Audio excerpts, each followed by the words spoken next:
celom bývalom RVHP, a hovorím o Strednej Európe, čiže bývalej NDR, čiže východnej časti Spolkovej republiky Nemecko, Poľsko, Česko, Slovensko, Maďarsko, nejakým významnejším zmenám nedošlo. Realizoval sa jeden tento projekt.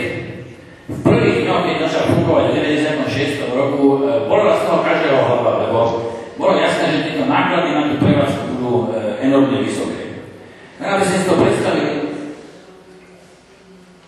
máte mnohé to blbo vidieť, ale však v podstate, vy ste ľudia zbehli, tak viete, kde sa nachádza Terst taliansky. Tá ropa sa musí dopraviť tankermi do Terstu a ropovodom TAL z Terstu ide do toho Ingolštátu zmieneného a odtiaľ ide do Kralup. Čiže tiež to nie je jednoduchá vec. Nebudem vás zaťažovať technickými problémami, ale preprava ropy cez Nemecko, cez Bavorsko je práve ekologicky mimoriadne náročná. Ten ropovod má presne stanovený počet zastavení za rok, lebo každé zastavenie a štát ropovodu sa považuje za určité riziko ekologické. Není to jednoduché proste tá prevádzka. Cez to všetko potvrdilo sa mesiacmi, že táto myšlienka bola, alebo tá idea, že sa predstavila, je aj ekonomicky zdôvodniteľná, alebo zdôvodnená dneska už.